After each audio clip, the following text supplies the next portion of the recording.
Hello, everybody, and welcome to this latest in the ValuesJam guest session series. And Michelle, it's great to have you here. So to kick off, please introduce yourself and the great work that you do. Oh, well, hello, everyone. My name is Michelle Wand, and I'm so excited to be here with all of you and Alan. I exist in Bocas del Toro, Panama, and that is an island off the coast of Panama in the Caribbean. And I worked my way here because it was my dream to live on the ocean in the Caribbean in a house over the water. And it took me many years, but that's what I have now. And I live here with my husband.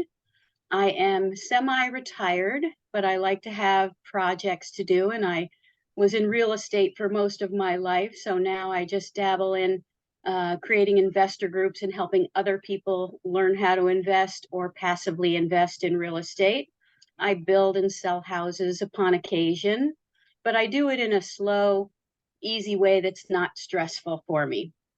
And my husband wants to save the world, so he formed a company called Caribbean Coral Restoration. And he takes coral and clones it and creates environment resistant spawns, they call them, that will exist hopefully in the future of our society. Because as you probably all know, the coral is in great danger of extinction all over the world. And we're taking our little section of the world and trying to repopulate. And in the process, it repopulates the fish habitats who now have somewhere to live again.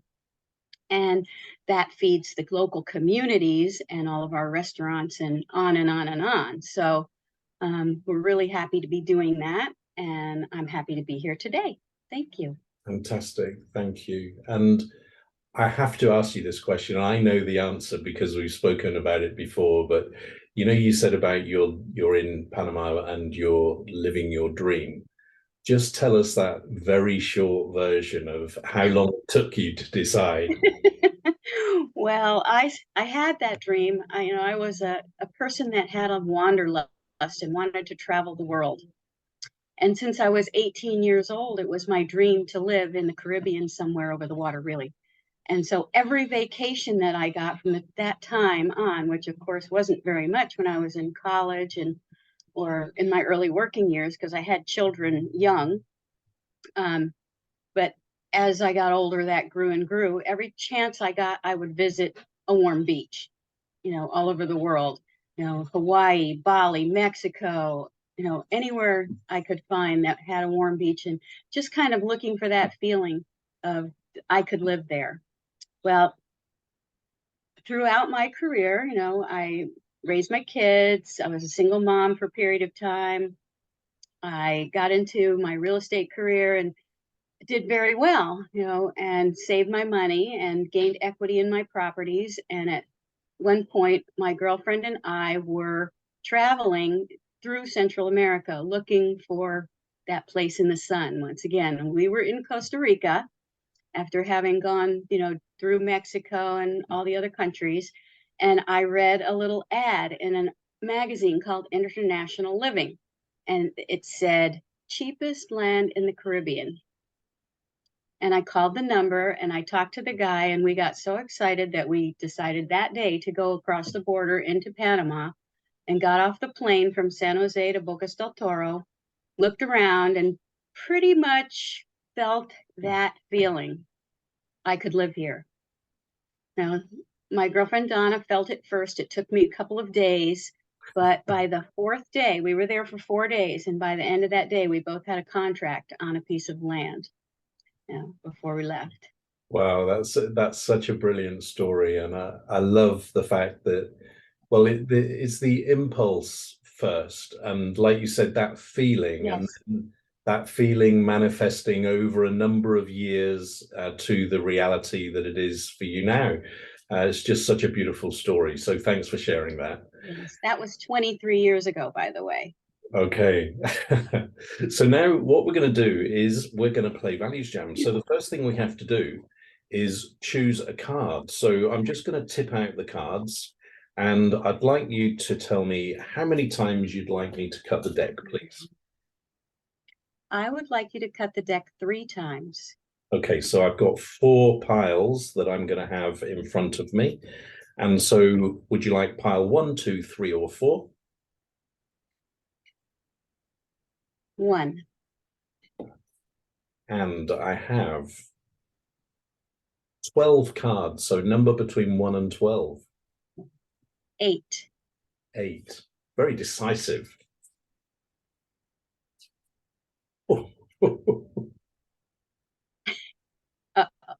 Curiosity. Curiosity. So the question in Values Jam that we kick off with is this: what does curiosity mean? And what does it look, feel, and sound like? Okay. Well, when I think of curiosity, I think of it's an attitude towards life. And I think of it in the way that a child is, where they're curious about everything and excited about everything and trying to learn and absorb like a sponge everything. And everything has, it's like awe and wonder to them because of that. So when I want to embody curiosity, that's kind of the image that comes up for me.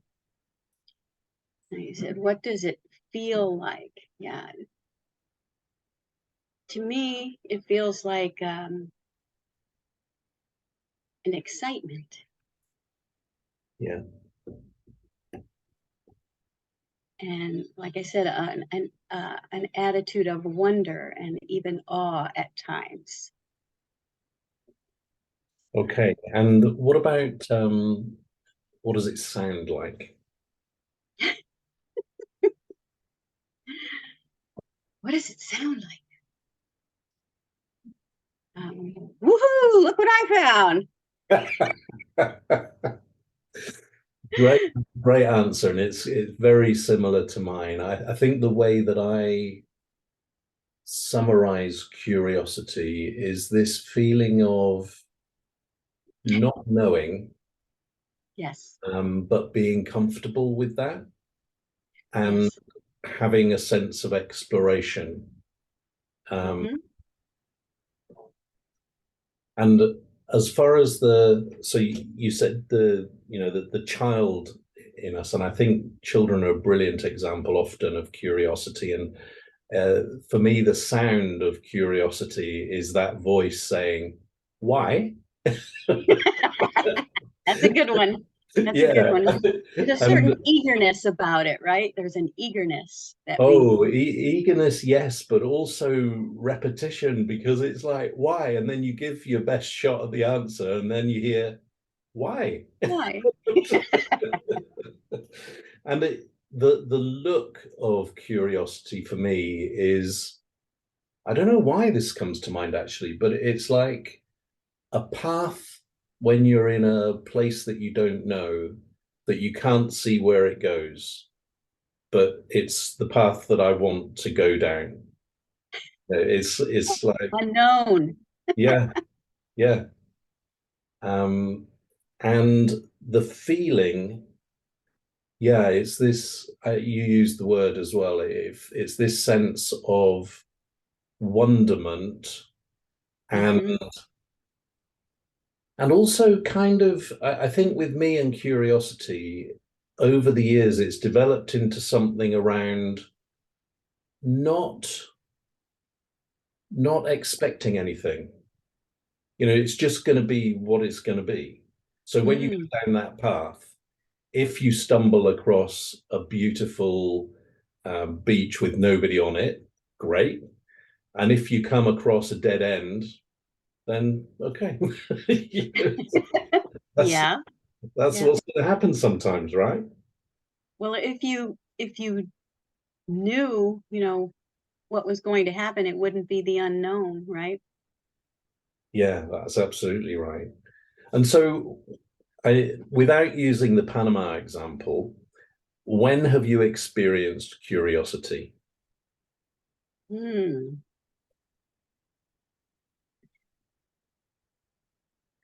Okay, I have to think about that for a minute. I think I lead a curious life where everything for me is something I want to learn. I can call myself a lifelong learner. And so if I see, for example, where my husband and I are trying to make a transition right now to becoming vegans because we think it's healthy for our bodies and we think it's healthy for the planet. And so I knew nothing about cooking. I love to cook, but I knew nothing about really. I knew how to cook vegetarian, but not really vegan. So exploring the unknown of creating those recipes, I'm curious about how they create the food that may not only taste good, but tastes very similar to the product you're trying to replace, like cheese, for example. Yeah. What's the favorite dish that you've come across so far? So far, um,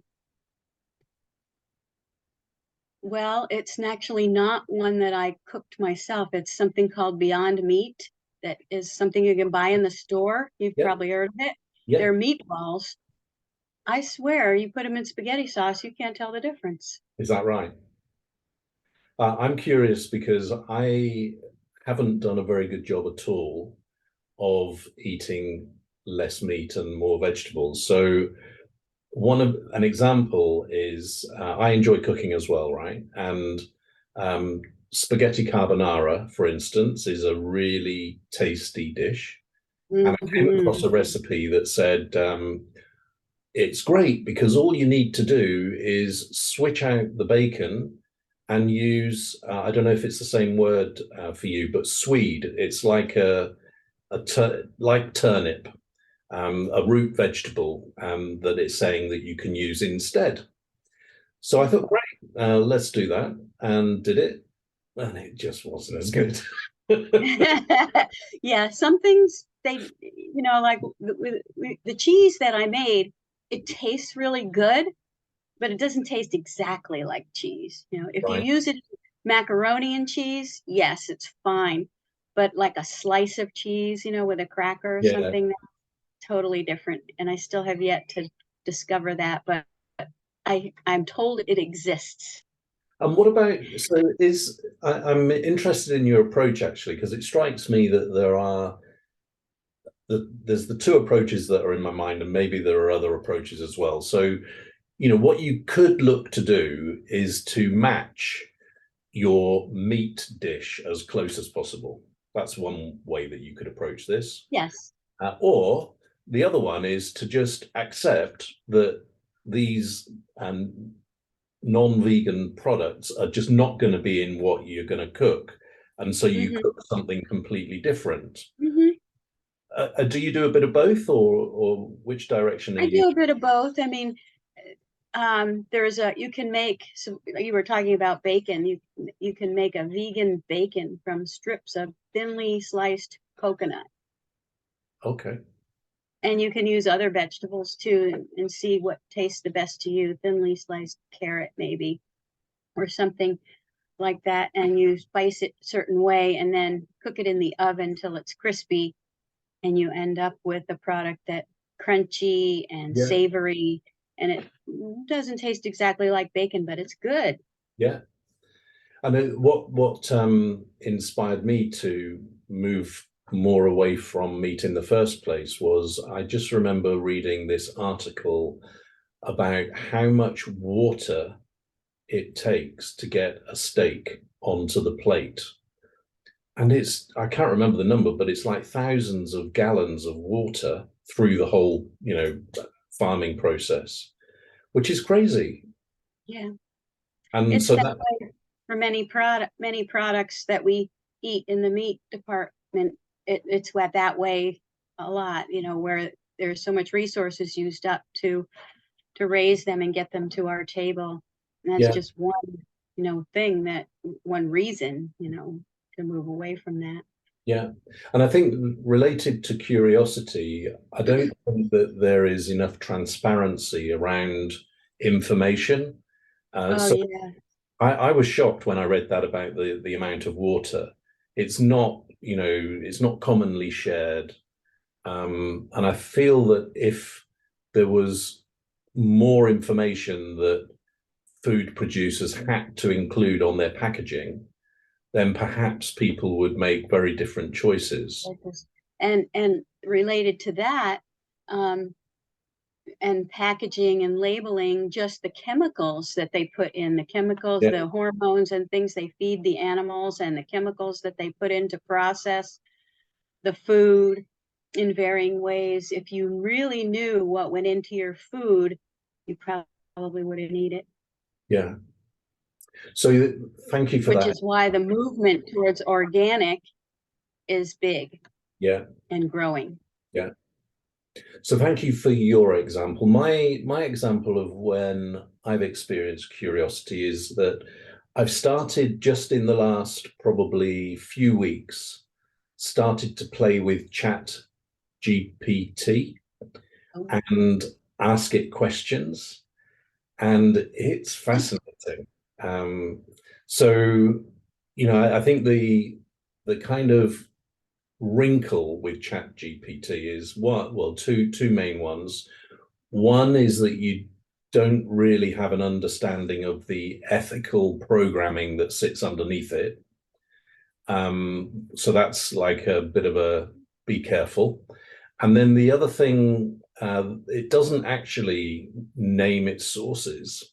So when it quotes information, you're not really sure where it's got that from. So those are two wrinkles that I'll start with. But having said that, I just love, well, the speed, how concise the responses are, and how structured they are. As long as you kind of don't take it as the absolute truth, I think it's just fascinating the way that it comes up with answers to some quite. I'm just trying to think. Oh, I asked it, um, "What are your values?" And it said the first answer was something like, "Well, I've been programmed to be as helpful as possible." So I said, "Oh, that's a good value, being of service to people. What others?" And it came back with this, list of like 5 different values, and it's just amazing. So I think Chat GPT is really interesting, but I think the key thing about it is that it's the power of the question more than anything else. So it's Mm. about, really giving thought to what you ask it. And somebody told me that you can say things like, with a Harvard Business Review lens in your question, so it directs it to information stored there, and other things that you can do to kind of provide a narrower guidance rather than allow it to just go looking anywhere and everywhere. Yeah. Interesting. Have you come across it at all or used it? Well, I so far have just heard of it, Okay. and you're braver than I am because I feel like it's like touching the flame of a candle at this point. Yeah. And so I have not looked into it. But now that you say that, it's piqued my curiosity and I might have to try it. All right, so let's have a look at the other side of the coin. We've talked about when we've experienced curiosity. What about, where have you noticed a lack of curiosity? Ah, well, I found in deal dealing with people, um, as they get older, they tend to settle into ways that they are, and have less curiosity about things and are just willing to settle for the life that they have instead of continue to dream about one that might be better for them. That's an interesting one. On the television last night, there was a program. It's about people who are making kind of big decisions at certain stages in their lives. So this couple had lived in one part of the UK and they were seeking to retire in a very different part of the UK. And the presenter said to them, you've got children and grandchildren, right? So, and at the moment you all live quite close together. How do you feel about the move? Are you not going to feel like you're distant from them? And their answer was, I thought it was quite surprising, but good, because they said, well, it might be, but we're going to be near beaches, and that's going to be a draw for them.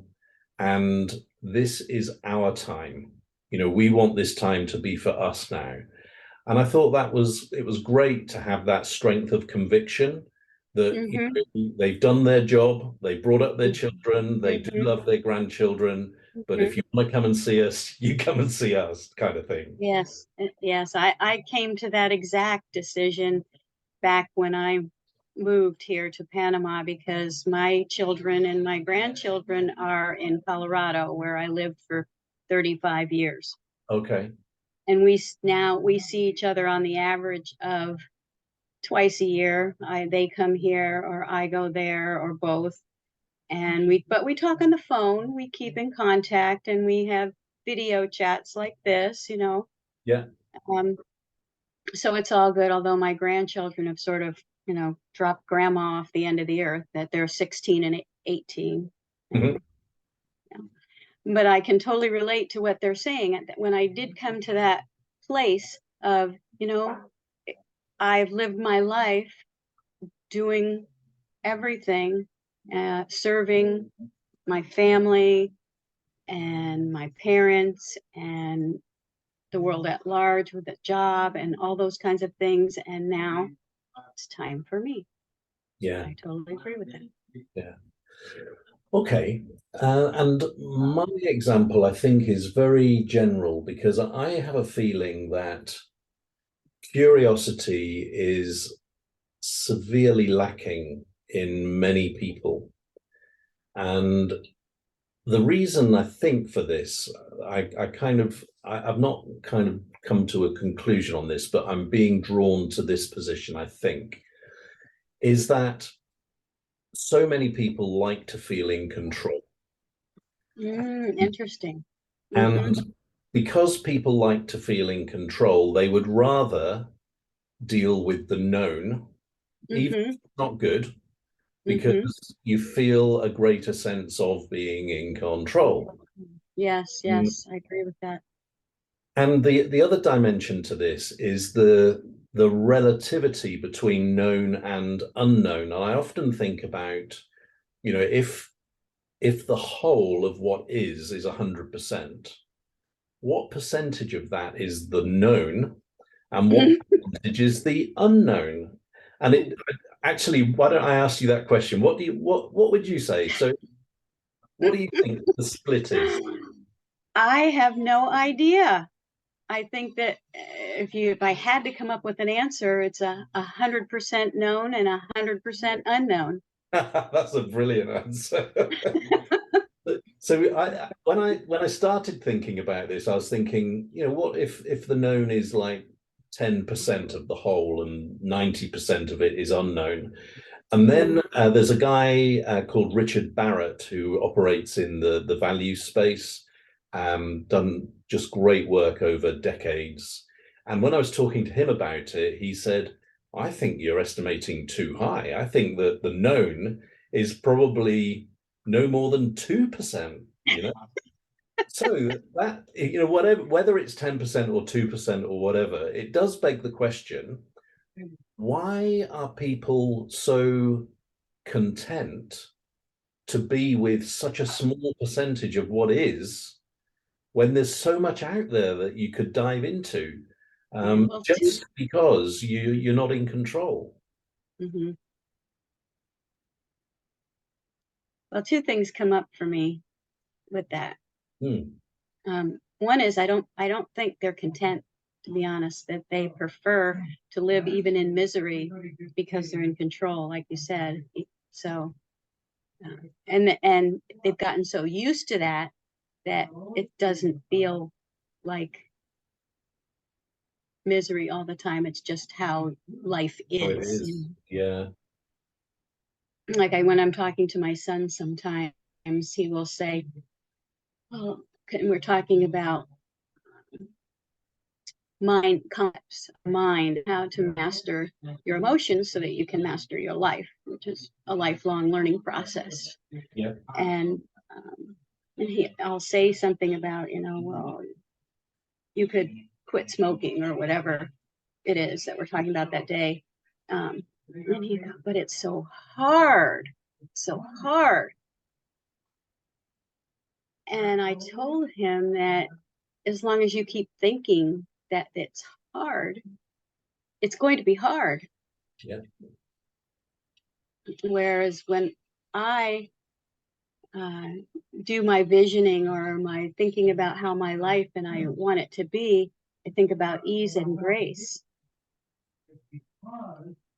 And my life has magically been, I can't, if you ask me to look back, I don't remember a lot of the hard stuff. I only remember the good stuff. And so I feel like my life's been easy. Yeah. But if I try to look at it with a more, I guess, objective view, there were things that happened to me that were not pleasant. I mean, I got divorced and all those things that happen to people. But and now I can't remember the second thing, so I'll have to think about that. It might come back. It might come back. Now, also in ValuesJam, and I know you've got a deck on the way to you, so when it arrives, you'll see that there's the opportunity to create your own question. So I'm going to invite you to ask your own question about curiosity, beginning with who, what, where, when, why, or how. Am I making you work too hard?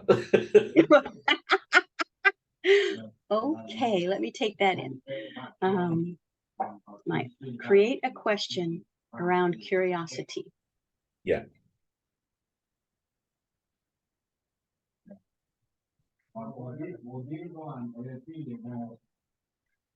Well, I wonder if we will ever really understand our minds completely. Wow. No matter how much we explore and discover in microcosm or macrocosm, will there always be more? That's a question. So do you want to have a go at the answer first, or do you want me to respond? Oh, I think you should go first. Chicken, we say here. Okay, so I'm with you because there's a couple of things that come to mind immediately. I remember being on a training course probably 25 years ago, and the guy explaining that for the bit of our brain to remember all of the telephone numbers in a telephone book that were in existence then, these big, thick books. He said, I remember him saying, the size of a pea, that's the bit of your brain that is used to remember all of that information. And he posed the question, so just think if you were able to fully use your brain, what it could be capable of. That's the first thing. The second thing is that we, through advances in neuroscience and related areas, over the last 5 or 10 years, we're starting to understand things now that we never understood before. And there's a particular area that I'm interested in, or maybe developing an interest in, which is around ancient wisdom. Because what some areas of science are showing us now is that our ancestors knew what they were doing. We couldn't prove it until more recently, whereas now we can. So it is this thing about, over time, just because something can't be proved now doesn't mean to say that it won't be proved at some point in the future. Right. So those couple of stories, I think, support where I think you might be going with your question. Yes, and so that brings up for me, I remembered what I was going to say before, which totally relates to this. Why I said 100% of, 100% was because we know 100%, we just don't remember it. And that ties into the ancient wisdom thing. And if you believe that we have an internal spirit and that, it has always existed and will always exist, and not everybody believes that, but I do, then it would have to be 100%. So we're just not using it. And the second thing, you're exactly correct in saying that we have discovered things in the last 5 to 10 years that are not yet in textbooks, but someday will be taught in textbooks and are going to change the worldview, just like Darwinism did, and just like other theories that changed the world did. And there's, you probably know this man, Greg Braden, is an authority on that. Well, you should look up Greg Braden and all that he does. And, he's written books and he holds seminars and he's brilliant. He is a scientist and comes from a scientific point of view. So everything has to be proven to him. And he also studies ancient wisdom and has traveled all over the world studying ancient wisdom, and bringing the two together is fascinating in the way he presents it. And it's exactly what you're saying. It's hard to say in a nutshell, but the smaller we get, they keep this. It's like those Russian dolls where one keeps being inside the other. And we thought that was it when you open that one, but then you open another one and it's the same thing, smaller, and keep going. And that appears to be what it does forever. And the same thing in the other direction, an expansion of the universe. That the universe is expanding and forever. So it's much more complex and than that. But I'll definitely look him up. And there's just listening to what you're saying, there's a couple of other things that come to mind in this space. And the first one is that we don't know what we don't know. Right. And that is that whole thing out there that you have no idea about. Chat GPT for me. It's what? Chat GPT for me. No idea. And then the other one, I'm going to try to explain this. So this, I don't even remember what context this was explained to me in, but this is how it goes. Imagine 5 circles drawn on a piece of paper. And then imagine the one-dimensional world where you just travel across these 5 circles and the surface is flat. Now imagine I think 2-dimensional world where the circles have a height to them. So basically you've got now 5 cylinders on a surface instead of just 5 circles. And so anybody traveling across that space could bump into any of the 5 cylinders. And then finally, imagine a 3-dimensional world where these 5 circles are actually the fingertips and thumb tip of a hand on a piece of paper. And so if you were a small being navigating your way across the surface, not only would you bump into them, but you'd look up and you'd see this palm above you.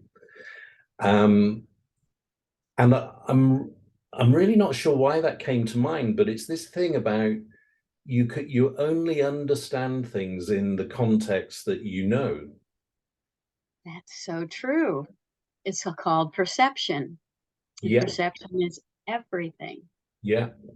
Which is why we want to train our brains, to open our perception and not be so limited in what we know and we don't know and what we want to know and all of those things, which brings us back to curiosity. If you can keep curious, then you tend to keep a more open mind about changing your perceptions. Yeah, absolutely. And that, yeah, I'm wondering, because you gave the example of people as they get older, and we have to talk in generalizations sometimes. Yeah. But I think it's right that as people become more, I don't know, more settled, more secure, much of the time they do give up that sense of curiosity and just exist with what is, and seems, maybe like you said, maybe sometimes content, and maybe sometimes just accepting what is, whether it's good or not so good. But for me, there's like, and actually it is embracing the child within us. I think that's the way that I think in terms of curiosity. I enjoy being kind of playful and curious, and kind of looking at the world as if you were looking at it through the eyes of somebody who's not seen it before, or whatever. Because it's more fun that way. Well, that's not easy for some people to do, right? Because they're figuring, I'm not a child anymore, and I've learned things, and that kind of thing. Yeah. A guy I met in a bar in Beijing, and it turns out that he had worked in China for 25 years, and this was probably about 10 years ago that this story comes from. Oh, and by the way, this is a good chance to let you know that when you play ValuesJam, what's just happened to me about a memory from a long time ago popping up happens regularly. And I don't know what it is. A psychologist in New Zealand has said that maybe because values conversations are quite deep, perhaps what's happening is that previously lapsed neural pathways are being sparked. And that's what's causing a memory from a while ago that you've maybe not thought of for a long time, just popping up. So this guy said that he was just coming to the end of his term in China. And he said, and do you know what? What I recognize is that I know less about China now than the day I arrived. The more you know, the less you know. Absolutely. Get there for a reason. Okay, so I'm mindful of time, and the way that we wrap up a ValuesJam session is with a final question. So it's this: what are you encouraged to do differently about curiosity as a result of our conversation? Wow. Well, Alan, I feel a bit inspired by this ValuesJam and the questions, and I think it's so funny that curiosity came up. Isn't it just? What am I going to be doing differently? I think I will choose to be more playful than I have been in the recent past. Okay. That comes up to me. So, and Michelle, I'm gonna push you a little bit further on this. So if that's your general direction, what is going to be your first baby step towards that in real practical terms? Ooh, well, the first thing that came to mind is I used to love to dance. Okay. And then I got a bad knee and I quit dancing because I couldn't do it anymore. And now I have had that knee replaced and I'm back to normal. So I am going to take up dancing again and dance more in my life, which I feel is a form of play for me. Wow. Okay. The So other thing I'm going to do, and then we'll go on. The other thing that I want to do is I'm going to, we live on an island, and you get everywhere by boat. yeah. And right now, I am kind of dependent on other people, either my husband or our worker or a water taxi, to take me anywhere that I want to go that isn't right here. I'm going to learn to drive a boat. Going to learn to drive a boat. Okay. And have you got, do you know people or do you know places where you can learn how to do that? Oh, I can do it. I can just take our boat and go right in the front yard and practice like you would driving a car. And that ought to be a lot of fun. Oh, those are two great ones. So mine, my main one is I'm going to buy some Beyond Meat products. So that's kind of, very simple and easy, but I think I have been curious about this for some time. And actually it's making me wonder why I've just not gone and done it. I think Yeah. maybe because the supermarkets that I go to don't have the stuff. But anyway, that's what I'm going to do. I'm going to buy. Do you have Whole Foods where you are? We do have some, not kind of mainstream, but I'll just Google it. I'm sure. You can find it. Yeah, the Yeah. meatballs are the best. They make a lot of products, but the meatballs are the best. All right. So look, I'm gonna go more specific, and I'm gonna go meatballs. And I will also, you've got me piqued now about this Chat GPT, where I was going to just kind of blow it off because I like personal connection. Yeah. I'm going to have to go play with it. Yeah. All right. So what about this then? To finish off with, how about we just spend a minute thinking about the question that you're going to ask it, the first question. Oh my gosh, I don't know. What should be the first question I'm going to ask it?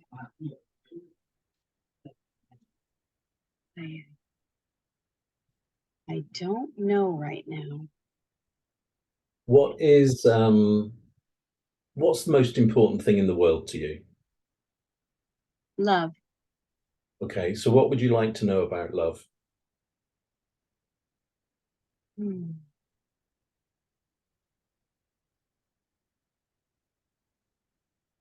Oh my, well,